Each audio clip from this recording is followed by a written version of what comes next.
राधे राधे मेरी YouTube family. आज आपके लिए लेकर आई हूँ नवरात्रि व्रत की नमकीन की एक आसान सी और सुपर टेस्टी रेसिपी। यकीन मानिए, ये नमकीन वैसे तो मैंने अपने घर में नवरात्रों के लिए नहीं बनाई थी, आपके लिए केवल रेसिपी शूट की थी, क्योंकि हम नवरात्रों के व्रत नहीं रखते हैं। तो जैसे मैंने इसकी रेसिपी शूट की थी और हमें ना ट्रैवल पे जाना था, मैंने सोचा चलिए हमारे ट्रैवल पे काम आ जाएगी। यकीन मानिए, इतनी ज़्यादा अच्छी बन के तैयार हुई थी कि खाने वाले हर सदस्य ने, चाहे घर का हो चाहे बाहर का हो, सभी को इतनी ज़्यादा पसंद आई है कि मानो डब्बा भर भर के अकेले इंसान नहीं खाई है। आपके बहुत ही काम आने वाली है। चलिए बनाना शुरू कर देते हैं। सबसे पहले मैंने यहाँ पे साबूदाना लिया था। साबूदाने में मैंने करीब 1 चम्मच के जितना सेंधा नमक डाला था। मिक्सी के जार में डाल के इसका एकदम बढ़िया फाइन सा पाउडर बना लिया है ना। इसको हम एक बाउल में निकाल लेते हैं। नवरात्रों में सूजी वगैरह आटा वगैरह तो खाया नहीं जाता है ना, या तो साबूदाना खाया जाता है या फिर समई वगैरह के चावल खाए जाते हैं। तो इसीलिए मैंने यहाँ पर साबूदाना का इस्तेमाल किया है। एक तरफ मैंने पानी को गर्म कर लिया था, तो पानी को हमें ठीक ठाक सा ही गर्म कर लेना है और यहाँ पर डाल देना है। एकदम से ज़्यादा पानी नहीं डालेंगे, पहले थोड़ा ही पानी डालेंगे और देख लेंगे इसमें पानी की कितनी रिक्वायर हो। तो जैसे मैंने यहाँ पे पानी डाला तो जो साबूदाना होता है ना, बहुत जल्दी से फूल सा जाता है। तो ऐसे ही इसको चम्मच से मिला देना है और इसको एकदम सॉफ्ट सा बनाना है हमें। जैसे ऐसे मिक्स कर दिया और रफली रफली सा मिला दिया, तो इसको हमें क्या करना है ना, साइड में छोड़ देना है। साइड में छोड़ने से पहले इसके ऊपर क्या करते, थोड़े से पानी के छींटे लगा देते हैं ताकि ये ऊपर से सूखा सूखा ना हो जाए। आपको ध्यान ये भी रखना है कि आप साबूदाना का जो ये आटा लगा रहे हो ना, यानी डो बना रहे हो, ये एकदम से सॉफ्ट होना चाहिए, थिक नहीं होना चाहिए। जैसे जैसे ठंडा होता चला जाएगा ये ऑटोमेटिक थिक भी होता चला जाता है। तो आपको पहले से ही आटे की जो है टेक्सचर पर ध्यान देना है। उसके बाद मैंने आलू के चिप्स की रेसिपी आपके साथ शेयर की हुई है ना, तो मुझे यहाँ पर थोड़े से आलू के चिप्स और एक चीज़ और भी है जो आपको दिखाऊंगी, उसकी ज़रूरत थी। तो इनको मैंने पहले ही बना लिया था। इसकी रेसिपी आपके पास तक आ चुकी है, तो थोड़े थोड़े से इन्हीं में से ले लूँगी, क्योंकि ये रेसिपी भी मैंने व्रत के लिए बनाई थी। ये है आलू के लच्छे और मैंने पहले दिखाए हैं आपको आलू वाले चिप्स। तो चलिए, यहाँ पर मैंने कढ़ाई को रख के तेल गरम कर लिया है। व्रत का जो तेल होता है ना, मतलब या तो वो घी में बनाई जाती है व्रत की रेसिपी, या फिर रिफाइंड में बना ली जाती है। हमारे यहाँ पर बस सरसों के तेल का इस्तेमाल नहीं किया जाता है। तो मैंने तो यहाँ पर रिफाइंड डाल दिया है। जैसे रिफाइंड गर्म हुआ है, पहले तो मैंने आलू के लच्छे को फ्राई कर लिया है। उसके बाद मैं यहाँ पर थोड़े से आलू के चिप्स को भी फ्राई कर लेती हूँ। इसकी जगह आप आलू के पापड़ का इस्तेमाल भी कर सकते हैं, है ना, या फिर यहाँ पर इंस्टेंट वाले चिप्स भी बना सकते हैं। आलू के इंस्टेंट चिप्स की रेसिपी भी मैं आपको दे चुकी हूँ, चाहे तो आप वहाँ पर जाकर देख सकते हैं। ये धूप में सुखाए गए चिप्स और लच्छे हैं, ठीक है ना। तो ये जल्दी से फ्राई हो जाते हैं और इंस्टेंट वाले जब हम बनाते हैं ना, तो वो थोड़ा सा सीखने में टाइम लेते हैं। आटे को रख के हो चुकी है करीब 10 से 15 मिनट। मैं यहाँ पर ये ले रही हूँ अपनी नमकीन बनाने वाली मशीन, और इसका हमें एकदम बारीक वाला तवा नहीं लेना है, हमें थोड़ा सा बारीक से जो थोड़ा सा ऊपर वाला तवा होता है वो ले लेना है। और ये जो हमारा डो था ना साबूदाने का, इसको हमें एक प्लेट में निकाल लेना है। 1 चम्मच के जितना घी ले लेना है और आटे को ना अच्छे से रगड़ लेना है, मतलब इसको एकदम सॉफ्ट बना लेते हैं, ताकि इसकी जब हम भुजिया बनाए ना तो बहुत ही आसानी से बन जाए। ध्यान रखिए, मैं आपको बार बार बता रही हूँ, जो साबूदाने का आटा यानी कि डो आपने लगाया एकदम सॉफ्ट होना चाहिए, जिससे आपकी सेल अच्छे से बन जाए, ठीक है ना। अगर हार्ड आटा रह गया तो आपकी जो सेल है ना वो अच्छे से बनेगी नहीं, आपको बहुत ज़्यादा मेहनत करनी पड़ सकती है। बाई चांस आपका जो डो है ना ये ठीक हो गया, तो आपको क्या करना है, गर्म पानी ले लेना है और गर्म पानी का हाथ लगाते हुए इसको थोड़ा सा सॉफ्ट बना लेना है। चलिए अब बनाना शुरू कर देते हैं साबूदाना की भुजिया या फिर नमकीन। तो देखिए, इस तरीके से हमें ये सेल तोड़नी है। आपके आटे की सेल इस तरीके से निकलनी चाहिए, हल्का सा ही दाब आप डालो इस पर और आपकी सेल फटाफट से निकल जाए। तेल का टेम्परेचर मीडियम टू हाई के बीच में रखिएगा और इसको सेक के तैयार कर लीजिएगा। तो इतने से आटे से मेरी यहाँ पर 3 से 4 सेल बनकर तैयार हो गई थी।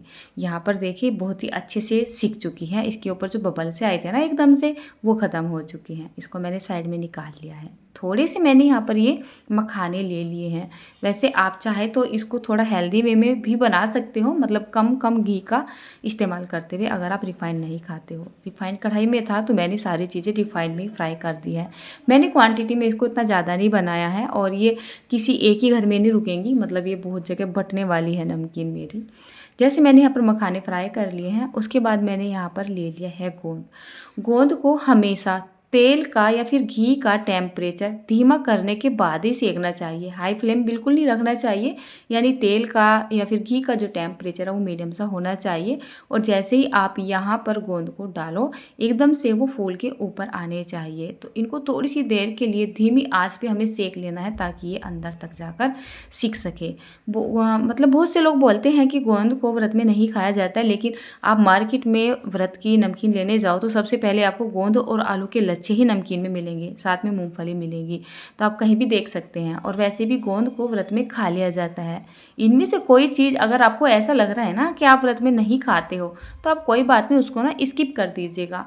हर जगह के अपने अपने रीति रिवाज होते हैं। ये कहना बिल्कुल सही नहीं होगा कि हमारे यहाँ पर ये नहीं खाया जाता, हमारे यहाँ पर ये नहीं खाया जाता है। सभी के यहाँ के रीति रिवाज ना देखिए बिल्कुल अलग अलग होते हैं। किसी के यहाँ पर कोई कुछ खाता है, किसी के यहाँ पर कोई कुछ खाता है। लेकिन आपको बताऊँ, व्रत होता है मन का और श्रद्धा का। सही पूछिए मेरे हिसाब से, ठीक है ना, बाकी आपकी मर्जी है। मैंने यहाँ पर थोड़े से काजू बादाम लिए हैं, इनको भी फ्राई कर लिया है। मैं चाह रही थी इनको इसी छलनी में फ्राई करना, लेकिन मैंने यहाँ पर काजू टुकड़ा लिया है ना, तो वो ऑटोमेटिक ही छलनी में निकल के तेल में जा रहा था। उससे क्या होता, मेरे कुछ जो ड्राई नट्स है वो हल्के सिकते कुछ तेज़ हो जाते, तो मैंने सारे ही तेल के अंदर डाल दिए हैं। इनको जब आपको सेकना है ना, मतलब तो आप थोड़ा सा तेल का टेम्परेचर धीमा कर दीजिएगा, नहीं तो क्या होगा, जल से जाते हैं। बस हल्का हल्का सा ना कच्चापन निकलता चला जाए, इतने ही आपको काजू और बादाम को सेकना है। उसके बाद बारी आती है मूंगफली को सेकने की। तो मूंगफली को भी आपको तेल का टेम्परेचर धीमा कर देना है और कम से कम 3 से 4 मिनट के लिए लगातार चलाते हुए सेक लेना है। इनको अगर आपने ज़्यादा गर्म तेल में डाल दिया तो ऊपर से काली हो जाती है, अंदर तक जाकर सिकती नहीं है और क्रिस्पी सी नहीं बनती है। तो धीमा आंच करके ही सेकोगे, जब ये फटने सी लगती है आप इनको निकाल लोगे। तो यहाँ पर लगभग में मैंने सारा ही सामान बनाकर कर लिया है तैयार। बारी आती है करी पत्ता की। आपको मैं एक बात बताऊं, नमकीन में नॉर्मली करी पत्ता डाला जाता है, लेकिन मेरे घर में करी पत्ता का पेड़ होता ही नहीं है। मैंने 2 से 3 बार लगा लिया है, तब मैंने सोचा करी पत्ता तो ज़रूर से डालना होता है, सभी डालते हैं, उसका टेस्ट अलग होता है। हमारे घर में खड़ा हुआ है सफ़ेद तुलसी का पेड़, जिसको मरवा भी बोला जाता है, जिसकी मैं चटनी वगैरह बनाती हूँ। तब मैंने इसको ट्राई किया, यकीन मानिए करी पत्ता का टेस्ट फेल है इसके सामने। मैं उसके पत्ते तोड़ती हूँ और अपनी नमकीन में किसी भी रेसिपी में डाल लेती हूँ। अमेजिंग टेस्ट लगता है। मतलब बहुत ज़्यादा कितनी बार मिर्च मसाले डालने पड़ जाते हैं ना, तो उनको भी डालने की इतनी ज़्यादा ज़रूरत नहीं रहती है। अगर आपके पास करी पत्ता नहीं है ना और मरवे का पेड़ है, आप उसके पत्ते डाल लीजिए बेफिक्र होके, मुझ पे विश्वास करते हो अगर। थोड़ी सी किशमिश को भी मैंने फ्राई कर लिया है। ये लंबे वाली किशमिश है, पहले मैं ये सोच रही थी अच्छे वाली नहीं है, बट यकीन मानिए ये जो हमारी छोटी छोटी सी किशमिश होती है ना, उनसे अच्छा रिजल्ट देती है, हल्की ना खट्टी मीठी लगती है। ये मेरी एक सेल रह गई थी, साबूदाना की जो मैंने सेल बनाई थी ना, एक सेल रह गई थी। चलिए इसको भी मैं ज़रा सेक लेती हूँ। यहाँ पर मैंने नमकीन की जितनी भी सामग्री है सभी को सेक के तैयार कर लिया है। मैंने यहाँ पर केवल एक चीज़ को नहीं सेका है, वो है मगज़ के बीज, ठीक है ना, मगज़ यानी कि सिंपली बोला जाए खरबूजे के बीज, उनको मैंने सेका नहीं है, उनको मैं कच्चा ही डालूंगी, अच्छे लगते हैं, आप चाहे तो उनको भी सेक सकते हैं। तो यहाँ पर देखिए सारी चीज़ें जैसी कि मैंने कर ली है तैयार। अब मैं आपको एक बात बताती हूँ, इनमें से अगर आपके पास कोई सामान नहीं है तो कोई बात नहीं, आप उसको रहने दीजिएगा। ऐसा नहीं है कि इनमें से किसी सामान के बिना आपकी नमकीन नहीं बनेगी, बन जाएगी। अगर आपके पास आलू हैं, आलू के आप लच्छे बना लीजिए, चिप्स बना लीजिए। उसके बाद साबूदाना है तो डाल लीजिए, नहीं है तो कोई बात नहीं, स्किप कर दीजिए। मूंगफली को सिंपली आप डाल ही लीजिए, मूंगफली तो व्रत में वैसे भी खाना अच्छा ही होता है ना। और जो आलू के मैंने लच्छे वगैरह बनाए, इनको आप इंस्टेंट में अपने घर में आसानी से बना ही सकते हो। काजू बादाम हो तो डाल लीजिएगा, नहीं तो आप इसको भी स्किप कर दीजिएगा। सिंपली आप आलू और मूंगफली से भी इस नमकीन को बना के तैयार कर सकते हैं। बाकी आपकी चॉइस है और आपका बजट है। एक बात बताऊँ आपको, मैंने जब इस नमकीन को अपने घर में बनाया ना, मतलब जिस बंदे ने भी इसको खाया किसी ने यकीन ही नहीं किया कि इसको मैंने घर पे बना के तैयार किया। इतनी मुलायम बनी थी, इतनी टेस्टी बनी थी, बच्चे क्या बड़े क्या बूढ़े क्या, मतलब सभी को बहुत ज़्यादा पसंद आई। इस नमकीन को मैं लेके गई थी श्री वृंदावन धाम जी में। अभी हम वृंदावन धाम जी गए थे ना, तो मैं इस नमकीन को वहाँ पे लेके चली गई थी। इसमें से कुछ नमकीन मैंने अपनी बड़ी बहन के यहाँ पे दे दी थी, कुछ नमकीन मैंने अपनी बड़ी नंद के यहाँ पर दे दी थी। उनको भी ये नमकीन बहुत पसंद आई, बहन को भी ये नमकीन बहुत पसंद आई, खासकर जो मेरे हस्बैंड है उनको भी ये नमकीन बहुत ज़्यादा पसंद आई है। कहने का मतलब ये है, मुझे ऐसा लग रहा था कि इस नमकीन को हम रोक सकते हैं अपने घर में, 1 आध महीना रखी रहेगी तो नाश्ते के रूप में काम आ जाएगी, बट ये 1 दिन भी चलने वाली नमकीन नहीं है। कितनी बार ऐसा हो सकता है, ये जो मैंने गोंद डाला है ना, अगर आपने इसको कम सेका है तो ये दांतों पे चिपक सकता है, ठीक है ना, और हो भी जाता है ऐसा नॉर्मली। जैसे हम इसको सेकते हैं ना तो बहुत सा दाना मोटा होता है जो कि अंदर तक जाकर नहीं सिकता है, और अगर हम पूरा सेकने के चक्कर में रहते हैं तो दूसरे वाले जो साबूदाना है ना वो थोड़े से लाल हो जाते हैं, तो जो हल्का सा कच्चा रह गया वो दांतों पे चिपक सकता है। लेकिन साबूदाना खा लेना, साबूदाना नहीं है, गोंद की बात कर रही हूँ मैं, मतलब गोंद को ना खा लेना चाहिए, हेल्थ के लिए अच्छा होता है। अब सभी सामान तो मैंने यहाँ पे डाल दिया है। ये नमकीन व्रत के लिए बनाई जा रही है, और मैं तो ये बोलूँगी अगर आप रेगुलरली भी इसको बना रहे हो ना तो आप इसमें यही चीज़ डालिएगा। मैंने यहाँ पर केवल सेंधा नमक डाला है, थोड़ा सा ही डालिएगा, टेस्ट करके देखिएगा, अगर आपको ज़रूरत लगे और डालेंगे तो थोड़ा बहुत और डाल लीजिएगा। आप यहाँ पर काली मिर्च का पाउडर भी डाल सकते हैं। तो व्रत के लिए तो यही चीज़ें डाली जाती है। बाकी अगर आप इसको मसालेदार बनाना चाहते हैं तो आप इसमें चाट मसाला डाल सकते हैं, ठीक है ना, और भी ज़्यादा टेस्टी बन जाएगी। पर सिंपल वे में तो ये नमकीन 4 चांद लगा देगी नाश्ते में। चलिए इनको ना स्टोर कर लेते हैं।